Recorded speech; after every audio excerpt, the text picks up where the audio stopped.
So there is this belief that Steph Curry shrinks in the finals. And I've come to a point in my life, I think when I was in my 20s and 30s, and I don't know the psychological reason why, but I would argue my way. I believe this, and now I just don't. I mean, I roll my eyes. Last night I went with two friends and had a couple beers and some food at like a lounge we like. And there was a guy there. It's like, everybody's leaving California. It's not even as big as Texas. And I said, no, it's got twice the population of Texas. Well, I mean, people, New York, no, it's got twice the population of Florida.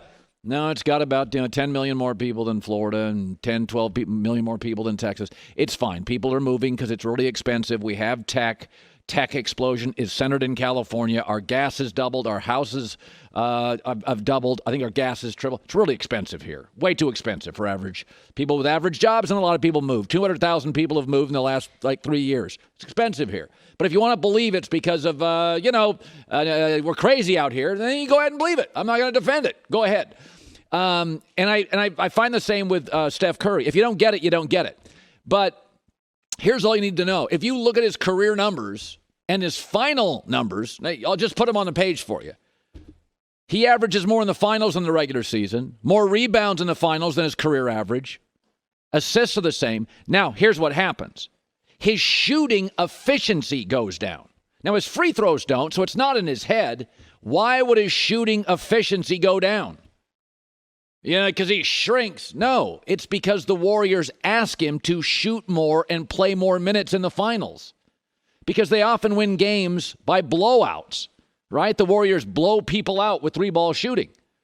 But in the finals, they ask him to play 2.5 more minutes, and they ask him to take more shots. They ask him to take 2.5 more shots and play 5 more minutes against the best team in the league on the other side. Yes, his efficiency goes down. So, whatever anybody says about your kids, you know your kids better than the teachers do, their bosses do. You know your kids. The Warriors know who Steph Curry is. And when the finals hit, they ask him to play more and shoot more. Yes, so his efficiency goes down. It should be noted, when you play really good defensive teams, ask Kevin Durant against the Celtics. He wasn't very good. Ask Luka against the Warriors defense. His efficiency plummeted. That's what happens. Tom Brady's the best quarterback of all time. In his first 9 Super Bowls, he did not throw a touchdown pass in any of them in the first quarter. He throws touchdown passes in the first quarter all the time. It's called the Jets. It's called the Dolphins. It's called the average teams in the NFL. His first 9 of 10 Super Bowls never had a single first quarter touchdown pass. It wasn't until Tampa, Gronk, his 10th, he has now won. By the way, Tom Brady, the best quarterback ever, has a 97 passer rating in the Super Bowl. That would have ranked 12th in the NFL last year. It's amazing. He's not quite as dominant against the second best or first best team in the league as he is against Jacksonville or Detroit or the Jets. And so you can think whatever you want about Steph Curry, but the Warriors ask him to play more and shoot more in the biggest games of the year. You know your kids better than anybody else. Who do you give the money to?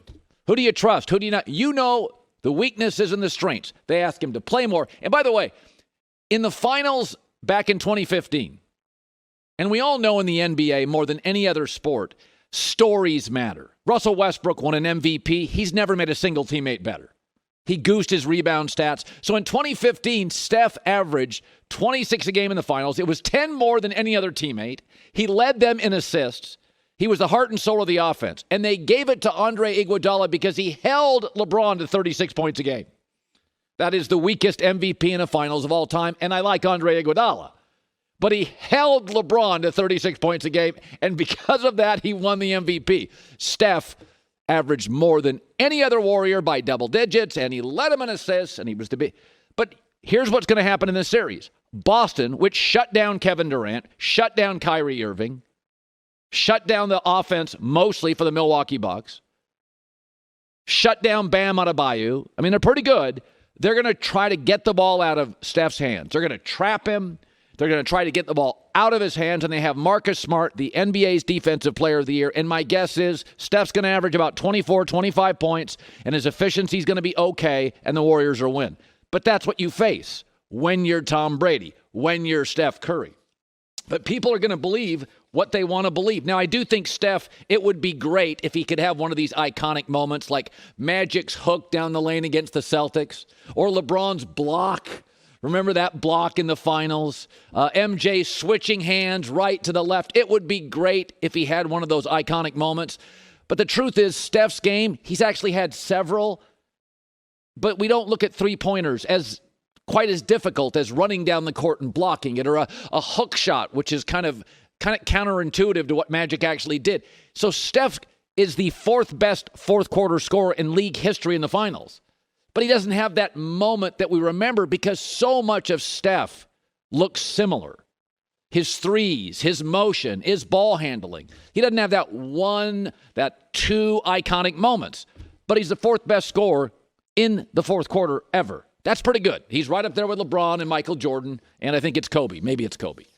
So you can believe what you want to believe. I feel like I've moved past the point in my life where I want to convince you that Steph is really, really good, and the Warriors will really, really lean on him in the finals, and he will be the best offensive player in the finals, and the best ball handler in the finals, and the best leader in the finals. He will not be the best defensive player. But if his team wins the finals, and you can remain a doubter and a shade thrower of Steph Curry, he is an all-time great, a top 10 player, should have already won an MVP in the finals, and my guess is he wins this year. So when I watch the Celtics play, my takeaway is they don't truly believe in themselves because they've lost a lot of big games with this group of guys over 4 and 5 years. As we often say on this show, something isn't something until it is. And they've never won the game. I saw it against Miami. They were a much better team than Miami. They jump out to a huge lead, Game 7 in Miami, and then just got tight and held on. Deep down, they have self-doubt. The Warriors have none. Jordan had none. Kobe had none. Shaq had none. Magic, the winning time, had none. Bird had none. The great players in this game, almost to a fault, had no doubt. Get me the ball, get out of the way. Jayson Tatum's different. And I'm sure the media loves this quote. He's talking about being the leader of this team. Michael Jordan, if he was playing the Celtics, would take that in the locker room and say, guys, weakness. They don't believe in himself. Make him not believe in himself. Force him to doubt himself tonight. Because he does. It's in there. It's in there. You just got to get it out.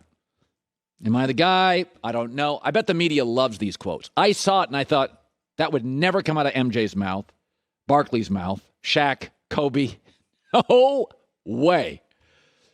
But I think it's human and it's vulnerable. It'll get retweeted. Everybody loves it. But when I watch Boston play, Tatum loses confidence. He gets tight in crunch time. The team can sometimes disappear. And the NBA historically rewards alpha, not self-doubt. So there are times I watch Jayson Tatum, who I love as a player. But there are moments when I watch him and I think, he's not quite there yet. Now, maybe he changes things. Maybe this is the series. But I watched that and I thought, God, if Michael saw that, if Michael Jordan got that quote, he would literally call Pippen, call Rodman, call Ron Harper. He got, guys, get in here. That guy deep down, he doesn't totally believe in himself. It's in there. Pull it out. You and I know that's what he did. The guys that had some success on Michael didn't doubt themselves. Magic and Bird, Isaiah. You couldn't go up against Michael, and deep down, Michael once said he fell to the ground. Shaq helped him up. He saw it as weakness. That's how Michael thought. That's how the greats think. I mean, we've seen Tom Brady, how petty he can get. Remember the deflate gate? You get his phone, you're like, whoo, he is out there, man. He looks for any crevice of weakness, anything. And I think Tatum's a great player, but I saw that, and I thought the media loved that. MJ would have seen that as weak. Hi, everybody. Thanks for watching. Subscribe here to get the latest from the show.